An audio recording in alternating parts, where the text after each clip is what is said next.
हाँ जी प्यारे विद्यार्थियों, प्यार भरी सत श्री अकाल। अज असी 5वीं जमात का पाठ 7 खाली डब्बे का सबक करन जा रहे हाँ। बच्चे एक कहानी है, इस कहानी दे विच सानू की सिक्ख्या दिती गई है, आओ कहानी की व्याख्या करन उपरंत समझते हाँ। कैप्टन गौरव का छोटा जिहा परिवार सी। घर विच कैप्टन आप, उसकी उन्हां दी पत्नी गीता अते पुत्र बिट्टू रहिंदे सन। वो घर का समान अक्सर फौजी कंटीन तो लियाउंदे सन। एक दिन उन्होंने कुछ समान की लोड़ पई, तद वो फौजी कंटीन तो समान खरीद के लियाउण लई तैयार होए। बिट्टू ने जिद फड़ लई, मैं भी जाना है। गीता ने समझाया, तू घर रह के स्कूल का काम करी।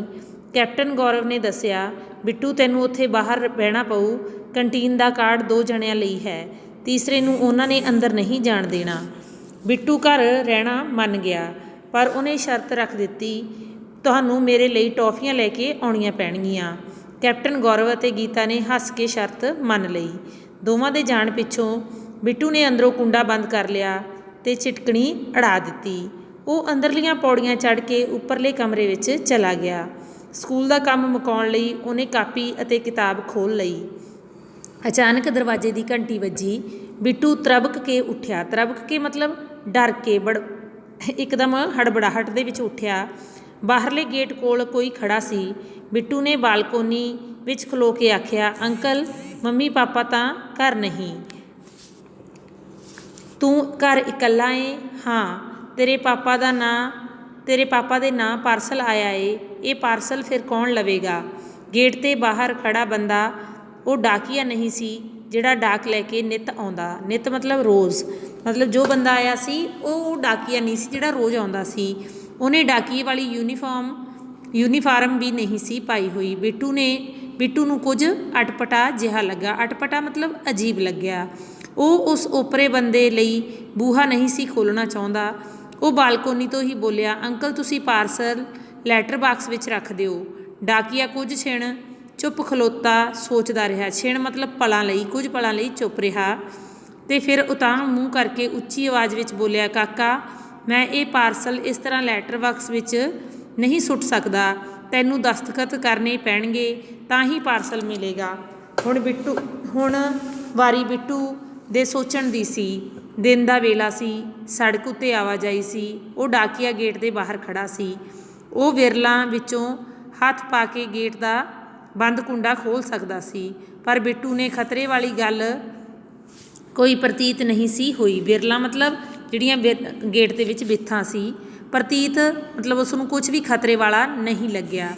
बिट्टू ने पौड़ियां उतर के बूहा खोलिया। वो पार्सल लैण लई गेट उत्ते चला गया। डाकी ने उहदे कोलों एक कागज़ उत्ते दस्तखत करवाए ते पार्सल बिट्टू नूं फड़ा दिता।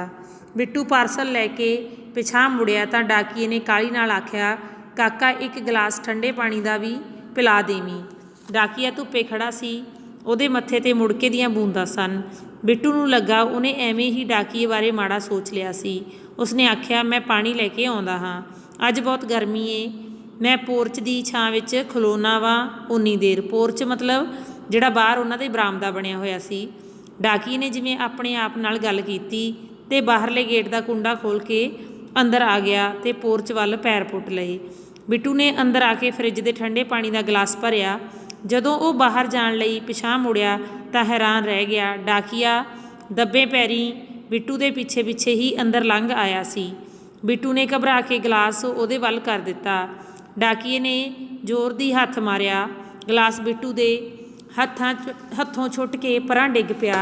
सारा पानी फर्श उत्ते डुल गया। बिट्टू ने जान लिया कि वह बंदा डाकिया नहीं सी, वो कोई लुटेरा सी। पर हुण बहुत देर हो चुकी सी। लुटेरे ने मोढे ते लटकदे झोले विचों छुरा बाहर कढ़ लिया।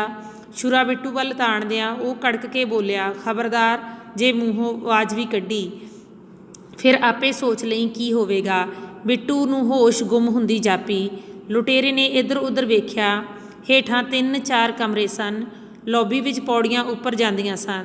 2 कमरे उपर सन। उहने कड़क के पुछया, ओए छेती दस तेरे माँ प्यो का बैडरूम किहड़ा है?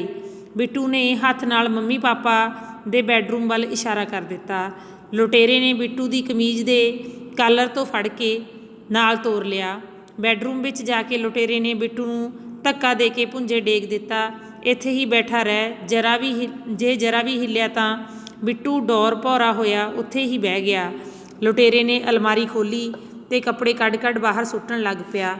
ਇੱਕ ਕੱਪੜੇ ਦੀ ਤਹਿ ਵਿੱਚੋਂ ਲੁਟੇਰੇ ਨੂੰ ਕੁਝ ਰੁਪਏ ਲੱਭ ਪਏ। ਉਹ ਨੋਟਾਂ ਵੱਲ ਵੇਖ ਕੇ ਹੱਸਿਆ ਅਤੇ ਫਿਰ ਰੁਪਏ ਜੇਬ ਵਿੱਚ ਪਾ ਲਏ। ਇੱਕ ਅਲਮਾਰੀ ਫਰੋਲਣ ਪਿੱਛੋਂ ਲੁਟੇਰੇ ਨੇ ਦੂਸਰੀ ਅਲਮਾਰੀ ਖੋਲ੍ਹ ਲਈ। ਉਸ ਅਲਮਾਰੀ ਵਿੱਚੋਂ ਵੀ ਲੁਟੇਰੇ ਨੂੰ ਕੁਝ ਰੁਪਏ ਮਿਲੇ। ਇਸ ਵਾਰ ਉਹ ਰੁਪਏ ਵੇਖ ਕੇ ਖੁਸ਼ ਨਹੀਂ ਸੀ ਹੋਇਆ। ਉਹਨੇ ਘੂਰ ਕੇ ਬਿੱਟੂ ਵੱਲ ਵੇਖਿਆ ਅਤੇ ਫਿਰ ਤਲਖ ਕੇ ਬੋਲਿਆ। ਤਲਖ ਮਤਲਬ ਕਿ ਗੁੱਸੇ ਵਿੱਚ ਉੱਚੀ ਬੋਲਿਆ, ਓਏ ਛੇਤੀ ਦੱਸ, ਗਹਿਣੇ ਕਿੱਥੇ ਰੱਖਦੀ ਹੈ ਤੇਰੀ ਮਾਂ? ਬਿੱਟੂ ਉਦੋਂ ਤੱਕ ਸੰਭਲ ਚੁੱਕਿਆ ਸੀ। ਉਹਦਾ ਡਰ ਕੁਝ ਘੱਟ ਹੋਇਆ ਸੀ। ਲੁਟੇਰੇ ਦੇ ਸਵਾਲ ਦੇ ਜਵਾਬ ਵਿੱਚ ਉਹ ਚੁੱਪ ਰਿਹਾ। ਲੁਟੇਰੇ ਨੇ ਗੁੱਸੇ ਵਿੱਚ ਛੁਰੇ ਦੀ ਨੋਕ ਬਿੱਟੂ ਵੱਲ ਕਰ ਦਿੱਤੀ। ਨੋਕ ਮਤਲਬ ਸਿਰਾ। ਓਏ ਕੀ ਪੁੱਛਿਆ ਏ ਮੈਂ ਤੈਨੂੰ? ਉੱਚਾ ਸੁਣਦਾ ਏ ਤੂੰ? ਗੀਤਾ ਗਹਿਣੇ ਘਰ ਨਹੀਂ ਸੀ ਰੱਖਦੀ, ਉਹ ਗਹਿਣੇ ਬੈਂਕ ਦੇ ਲਾਕਰ ਵਿੱਚ ਰੱਖਦੀ ਸੀ। ਬਿੱਟੂ ਨੂੰ ਇਸ ਗੱਲ ਦਾ ਪਤਾ ਸੀ, ਪਰ ਉਹ ਲੁਟੇਰੇ ਨੂੰ ਕੁਝ ਹੋਰ ਦੱਸਣਾ ਚਾਹੁੰਦਾ ਸੀ। ਦਰਅਸਲ ਬਿੱਟੂ ਨੇ ਬਚਾਅ ਦਾ ਢੰਗ ਸੋਚ ਲਿਆ ਸੀ। ਉਹਨੇ ਪੜਛੱਤੀ ਵੱਲ ਇਸ਼ਾਰਾ ਕੀਤਾ। ਗੂੰਗਾ ਹੋ ਗਿਆ ਏ, ਜ਼ਬਾਨ ਨਹੀਂ ਮੂੰਹ ਵਿੱਚ। ਲੁਟੇਰਾ ਫਿਰ ਕੜਕਿਆ। ਹੁਣ ਬਿੱਟੂ ਡਰ ਨਹੀਂ ਸੀ ਰਿਹਾ, ਉਹ ਡਰੇ ਹੋਣ ਦਾ ਦਿਖਾਵਾ ਕਰ ਰਿਹਾ ਸੀ। ਬਿੱਟੂ ਨੇ ਕਿਹਾ, ਅੰਕਲ, ਗਹਿਣੇ ਉੱਤੇ ਨੇ। ਰਜਾਈਆਂ ਹੇਠ ਇੱਕ ਨਿੱਕੀ ਜਿਹੀ ਸੰਦੂਖੜੀ ਪਈ ਹੈ, ਮੰਮੀ ਉਹਦੇ ਵਿੱਚ ਗਹਿਣੇ ਰੱਖਦੀ ਹੁੰਦੀ ਹੈ। ਸ਼ਾਬਾਸ਼, ਇਹ ਹੋਈ ਨਾ ਗੱਲ। ਲੁਟੇਰਾ ਖਿੜ ਪੁੜ ਗਿਆ, ਮਤਲਬ ਖੁਸ਼ੀ ਨਾਲ ਉਹਦਾ ਚਾਅ ਨਹੀਂ ਸੀ ਚੱਕਿਆ ਜਾਂਦਾ, ਖਿੜ ਗਿਆ ਉਹ ਖੁਸ਼ੀ ਦੇ ਨਾਲ। ਪੌੜੀ ਬੈਡਰੂਮ ਦੇ ਸਟੋਰ ਵਿੱਚ ਪਈ ਸੀ। ਲੁਟੇਰੇ ਨੇ ਪੌੜੀ ਚੁੱਕ ਕੇ ਕੰਧ ਦੇ ਨਾਲ ਲਾਈ ਅਤੇ ਪੜਛੱਤੀ ਉੱਤੇ ਚੜ੍ਹ ਗਿਆ। ਹੁਣ ਰਜਾਈਆਂ ਦਾ ਢੇਰ ਫਰੋਲਦਿਆਂ ਲੁਟੇਰੇ ਨੂੰ ਕੁਝ ਸਮਾਂ ਲੱਗ ਜਾਣਾ ਸੀ। ਬਿੱਟੂ ਇਸ ਦਾ ਲਾਭ ਲੈਣਾ ਚਾਹੁੰਦਾ ਸੀ। ਬਿੱਟੂ ਨੇ ਪੌੜੀ ਚੁੱਕ ਕੇ ਹੇਠਾਂ ਰੱਖਣ ਬਾਰੇ ਸੋਚਿਆ, ਪਰ ਪੌੜੀ ਭਾਰੀ ਸੀ। ਜੇ ਭਲਾ ਬਿੱਟੂ ਪੌੜੀ ਧੱਕ ਕੇ ਹੇਠਾਂ ਡੇਗ ਦੇਵੇ। ਪੜਛੱਤੀ ਜ਼ਿਆਦਾ ਉੱਚੀ ਨਹੀਂ ਸੀ, ਲੁਟੇਰਾ ਪੌੜੀ ਤੋਂ ਬਿਨਾਂ ਵੀ ਹੇਠਾਂ ਉਤਰ ਸਕਦਾ ਸੀ। ਬਿੱਟੂ ਨੇ ਕਮਰੇ ਦੇ ਦਰਵਾਜ਼ੇ ਵੱਲ ਵੇਖਿਆ। ਕਮਰੇ ਦੇ ਅੰਦਰ ਆਉਣ ਅਤੇ ਬਾਹਰ ਜਾਣ ਲਈ ਉਹੀ ਇੱਕ ਦਰਵਾਜ਼ਾ ਸੀ। ਬਿੱਟੂ ਫੁਰਤੀ ਨਾਲ ਉੱਠਿਆ। ਫੁਰਤੀ ਮਤਲਬ ਤੇਜ਼ੀ ਨਾਲ ਉੱਠਿਆ। ਉਹਨੇ ਪੌੜੀ ਨੂੰ ਧੱਕਾ ਦੇ ਕੇ ਭੁੰਜੇ ਡੇਗ ਦਿੱਤਾ। ਪੌੜੀ ਫਰਸ਼ ਉੱਤੇ ਡਿੱਗ ਕੇ ਇੱਕ ਵਾਰ ਉਛਲੀ ਅਤੇ ਫਿਰ ਟਿਕ ਗਈ। ਬਿੱਟੂ ਬਾਹਰ ਵੱਲ ਦੌੜਿਆ। ਬਿੱਟੂ ਨੇ ਬੂਹਾ ਬੰਦ ਕਰਕੇ ਕੁੰਡਾ ਲਾ ਦਿੱਤਾ। ਲੁਟੇਰਾ ਕਮਰੇ ਵਿੱਚ ਬੰਦ ਹੋ ਗਿਆ। ਲੁਟੇਰੇ ਦੀਆਂ ਧਮਕੀਆਂ ਅਤੇ ਗਾਲਾਂ ਨੂੰ ਅਣਸੁਣੀਆਂ ਕਰਕੇ ਉਹ ਗੇਟ ਵੱਲ ਨੱਸਿਆ। ਬਿੱਟੂ ਨੇ ਸੜਕ ਉੱਤੇ ਤੁਰੇ ਜਾਂਦੇ ਇੱਕ ਬੰਦੇ ਨੂੰ ਰੋਕ ਲਿਆ। ਅੰਕਲ, ਸਾਡੇ ਘਰ ਇੱਕ ਚੋਰ ਆ ਗਿਆ ਏ, ਮੈਂ ਇਕੱਲਾ ਵਾਂ ਘਰ 'ਤੇ। ਗੱਲ ਅਧੂਰੀ ਛੱਡ ਕੇ ਬਿੱਟੂ ਨੇ ਗੁਆਂਢੀ ਦੇ ਗੇਟ ਦੀ ਘੰਟੀ ਦਾ ਬਟਨ ਦੱਬ ਦਿੱਤਾ। ਗੁਆਂਢੀ ਹਾਲੇ ਬਾਹਰ ਵੀ ਨਹੀਂ ਸਨ ਆਏ ਕਿ ਬਿੱਟੂ ਨੇ ਹੋਰ ਰਾਹ ਜਾਂਦੇ ਕੁਝ ਲੋਕਾਂ ਨੂੰ ਵੀ ਰੋਕ ਲਿਆ। ਗੇਟ ਦੇ ਸਾਹਮਣੇ ਭੀੜ ਇਕੱਠੀ ਹੋ ਗਈ। ਗਸ਼ਤ ਲਈ ਨਿਕਲੀ ਹੋਈ ਪੁਲਿਸ ਦੀ ਇੱਕ ਜੀਪ ਵੀ ਭੀੜ ਵੇਖ ਕੇ ਰੁਕ ਗਈ। ਗਸ਼ਤ ਮਤਲਬ ਦੌਰੇ 'ਤੇ ਨਿਕਲੀ ਹੋਈ ਸੀ, ਜਿਹੜੀ ਸ਼ਹਿਰ ਦਾ ਦੌਰਾ ਕਰ ਰਹੀ ਸੀ। ਉਹਨਾਂ ਬੰਦ ਕਮਰੇ ਦੇ ਬੂਹੇ ਦਾ ਕੁੰਡਾ ਖੋਲ੍ਹ ਕੇ ਲੁਟੇਰੇ ਨੂੰ ਦਬੋਚ ਲਿਆ। ਪੁਲਿਸ ਅਫਸਰ ਨੇ ਬਿੱਟੂ ਦਾ ਮੋਢਾ ਥਾਪੜਿਆ। ਸ਼ਾਬਾਸ਼, ਤੂੰ ਬਹਾਦਰੀ ਦਾ ਕਾਰਨਾਮਾ ਕੀਤਾ ਏ। ਤੂੰ ਘਰ ਨੂੰ ਲੁੱਟੇ ਜਾਣ ਤੋਂ ਬਚਾ ਲਿਆ ਏ। ਲੁਟੇਰਾ ਵੀ ਫੜਵਾ ਦਿੱਤਾ। ਸਿਪਾਹੀਆਂ ਨੇ ਲੁਟੇਰੇ ਨੂੰ ਜੀਪ ਵਿੱਚ ਬਿਠਾ ਦਿੱਤਾ। ਤੁਰਨ ਵੇਲੇ ਪੁਲਿਸ ਅਫਸਰ ਨੇ ਕਿਹਾ, ਬੇਟੇ, ਮੈਂ ਭਲਕੇ ਫਿਰ ਆਊਂਗਾ, ਕਾਰਵਾਈ ਪੂਰੀ ਕਰਨੀ ਹੈ। ਉਦੋਂ ਤੇਰੇ ਮੰਮੀ ਪਾਪਾ ਨੂੰ ਵੀ ਮਿਲ ਲਊਂਗਾ। ਮੈਂ ਦੱਸੂੰਗਾ ਕਿ ਉਹਨਾਂ ਦਾ ਪੁੱਤਰ ਕਿੰਨਾ ਬਹਾਦਰ ਹੈ। ਬਿੱਟੂ ਮੁਸਕਰਾਇਆ। ਪੁਲਿਸ ਦੀ ਜੀਪ ਲੁਟੇਰੇ ਨੂੰ ਲੈ ਕੇ ਚਲੀ ਗਈ। ਭੀੜ ਵਿੱਚ ਜੁੜੇ ਲੋਕ ਬਿੱਟੂ ਲਈ ਸ਼ਾਬਾਸ਼ ਦੇ ਬੋਲ ਬੋਲ ਕੇ ਤੁਰ ਗਏ।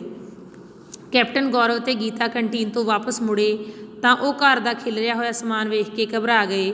ਬਿੱਟੂ ਨੂੰ ਰਾਜੀ ਖੁਸ਼ੀ ਦੇਖ ਕੇ ਉਹਨਾਂ ਨੇ ਸੁੱਖ ਦਾ ਸਾਹ ਲਿਆ। ਬਿੱਟੂ ਨੇ ਉਹਨਾਂ ਨੂੰ ਲੁਟੇਰੇ ਦੇ ਫੜੇ ਜਾਣ ਦੀ ਸਾਰੀ ਹੀ ਘਟਨਾ ਸੁਣਾ ਦਿੱਤੀ। ਗੀਤਾ ਅਤੇ ਗੌਰਵ ਘਰ ਦਾ ਖਿਲਾਰਾ ਸਾਂਭਣ ਵਿੱਚ ਰੁੱਝ ਗਏ। ਬਿੱਟੂ ਫੌਜੀ ਕੰਟੀਨ ਤੋਂ ਲਿਆਂਦਾ ਹੋਇਆ ਸਮਾਨ ਫਰੋਲਣ ਲੱਗ ਪਿਆ। ਸਮਾਨ ਵਿੱਚ ਹੋਰ ਬੜਾ ਕੁਝ ਸੀ, ਪਰ ਟੌਫੀਆਂ ਨਹੀਂ ਸਨ। ਟੌਫੀਆਂ ਕਿੱਥੇ ਨੇ?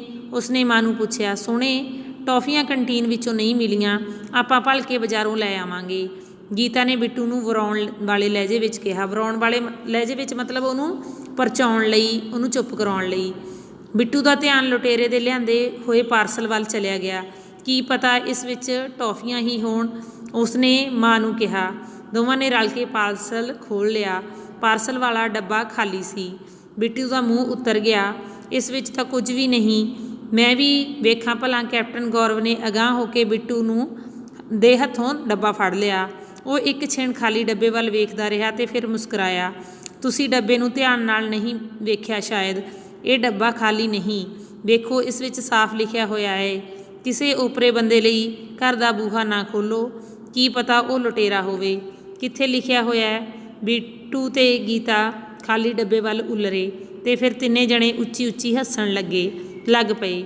ਡੱਬੇ ਵਿੱਚ ਉਹ ਸਬਕ ਭਾਵੇਂ ਨਹੀਂ ਸੀ ਲਿਖਿਆ ਹੋਇਆ, ਪਰ ਤਿੰਨਾਂ ਜਣਿਆਂ ਨੇ ਪੜ੍ਹ ਲਿਆ ਸੀ। ਤਾਂ ਬੱਚਿਓ, ਇਸ ਕਹਾਣੀ ਵਿੱਚੋਂ ਸਾਨੂੰ ਕੀ ਸਿੱਖਿਆ ਮਿਲਦੀ ਹੈ ਕਿ ਜਦੋਂ ਵੀ ਅਸੀਂ ਘਰ ਇਕੱਲੇ ਹੋਈਏ ਤਾਂ ਅਸੀਂ ਕਿਸ ਤਰ੍ਹਾਂ ਚੁਸਤੀ ਦੇ ਨਾਲ ਆਪਣੇ ਘਰ ਦੀ ਰਖਵਾਲੀ ਕਰਨੀ ਹੈ, ਅਤੇ ਜੇ ਕੋਈ ਓਪਰਾ ਇਨਸਾਨ ਸਾਡੇ ਘਰ ਆਉਂਦਾ ਹੈ ਤਾਂ ਉਸ ਨਾਲ ਅਸੀਂ ਬੜੇ ਧਿਆਨ ਨਾਲ ਵਰਤਾਓ ਕਰਨਾ ਹੈ। ਅਤੇ ਜੇਕਰ ਅਸੀਂ ਕਿਸੇ ਮੁਸੀਬਤ ਵਿੱਚ ਫਸ ਜਾਈਏ ਤਾਂ ਉਸ ਸਮੇਂ ਸਾਨੂੰ ਹਿੰਮਤ ਨਹੀਂ ਹਾਰਨੀ ਚਾਹੀਦੀ, ਬੜੀ ਦਲੇਰੀ ਅਤੇ ਹੌਸਲੇ ਦੇ ਨਾਲ ਬਿੱਟੂ ਦੀ ਤਰ੍ਹਾਂ ਉਸ ਮੁਸ਼ਕਿਲ ਦਾ ਮੁਕਾਬਲਾ ਕਰਨਾ ਚਾਹੀਦਾ ਹੈ। ਤਾਂ ਉਮੀਦ ਹੈ ਕਿ ਤੁਹਾਨੂੰ ਕਹਾਣੀ ਚੰਗੀ ਲੱਗੀ ਹੋਏਗੀ ਅਤੇ ਇਸ ਦੀ ਸਿੱਖਿਆ ਵੀ ਸਮਝ ਆ ਗਈ ਹੋਏਗੀ। ਇਸ ਤੋਂ ਬਾਅਦ ਔਖੇ ਸ਼ਬਦਾਂ ਦੇ ਅਰਥ ਕਰਨੇ ਹਨ ਬੇਟਾ। ਪ੍ਰਸ਼ਨ ਉੱਤਰ ਤੁਸੀਂ ਹੱਲ ਕਰ ਲੈਣੇ ਹਨ।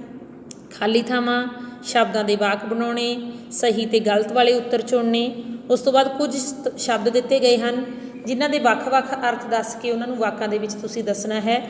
ਜਿਵੇਂ ਕੱਚਾ, ਅਣਪੱਕਿਆ। ਤਾਂ ਕੱਚੇ ਅੰਬਾਂ ਦਾ ਅਚਾਰ ਪਾਇਆ ਜਾਂਦਾ ਹੈ। ਕੱਚਾ ਮਤਲਬ ਸ਼ਰਮਿੰਦਾ, ਝੂਠ ਬੋਲਣ ਵਾਲਾ, ਸੱਚਾਈ ਸਾਹਮਣੇ ਆਉਣ 'ਤੇ ਕੱਚਾ ਪੈ ਜਾਂਦਾ ਹੈ। ਤਾਂ ਇਸ ਤਰ੍ਹਾਂ ਨਾਲ ਤੁਸੀਂ ਅੱਡ-ਅੱਡ ਅਰਥਾਂ ਦੇ ਵਾਕ ਬਣਾਉਣੇ ਹਨ। ਉਸ ਤੋਂ ਬਾਅਦ ਪਹਿਲਾਂ ਜਿਵੇਂ ਆਪਾਂ ਨਾਮ ਬਾਰੇ ਪੜ੍ਹਿਆ ਸੀ ਕਿ ਨਾਮ ਦੀਆਂ ਕਿਹੜੀਆਂ-ਕਿਹੜੀਆਂ ਕਿਸਮਾਂ ਹੁੰਦੀਆਂ, ਇਹਦੇ ਵਿੱਚ ਵਿਸ਼ੇਸ਼ਣ ਦੀਆਂ ਕਿਸਮਾਂ ਬਾਰੇ ਹੈ। ਵਿਸ਼ੇਸ਼ਣ ਬੇਟਾ ਸ਼ਬਦ ਕਿਹੜੇ ਹੁੰਦੇ ਆ? ਕਿਸੇ ਨਾਮ ਜਾਂ ਪੜਨਾਮ ਦੀ ਵਿਸ਼ੇਸ਼ਤਾ ਕਰਨ ਵਾਲੇ। ਉਹਨਾਂ ਨੂੰ ਕਿਹੜੀਆਂ-ਕਿਹੜੀਆਂ ਕਿਸਮਾਂ ਦੇ ਵਿੱਚ ਵੰਡਿਆ ਜਾਂਦਾ, ਉਹਨਾਂ ਦੇ ਸੰਬੰਧ ਵਿੱਚ ਇਹ ਪ੍ਰਸ਼ਨ ਨੇ। ਇਹਨਾਂ ਦੇ ਸਹੀ ਉੱਤਰ ਚੁਣ ਕੇ ਤੁਸੀਂ ਸਾਹਮਣੇ ਲਿਖ ਦੇਣੇ ਹਨ। ਉਸ ਤੋਂ ਬਾਅਦ ਯੋਗਤਾ ਵਿਸਥਾਰ ਦਾ ਪ੍ਰਸ਼ਨ ਹੈ ਜਿਹੜਾ, ਇਹਦੇ ਵਿੱਚ ਇਸ ਕਹਾਣੀ ਵਿੱਚੋਂ ਤੋਂ ਅਸੀਂ ਕੀ ਸਿੱਖਿਆ ਲਈ ਹੈ, ਉਹਦੇ ਬਾਰੇ ਆਪਣੇ ਸ਼ਬਦਾਂ ਦੇ ਵਿੱਚ ਤੁਸੀਂ ਸੁੰਦਰ ਲਿਖਾਈ ਦੇ ਵਿੱਚ ਲਿਖਣਾ ਹੈ। ਇਹ ਪ੍ਰਸ਼ਨ ਤੁਸੀਂ ਆਪ ਕਰੋਗੇ। ਬਾਕੀ ਪ੍ਰਸ਼ਨਾਂ ਦੇ ਉੱਤਰ ਮੈਂ ਤੁਹਾਡੇ ਨਾਲ ਅਗਲੀ ਵੀਡੀਓ ਵਿੱਚ ਸਾਂਝੇ ਕਰਾਂਗੀ। ਤਦ ਤੱਕ ਲਈ ਧੰਨਵਾਦ।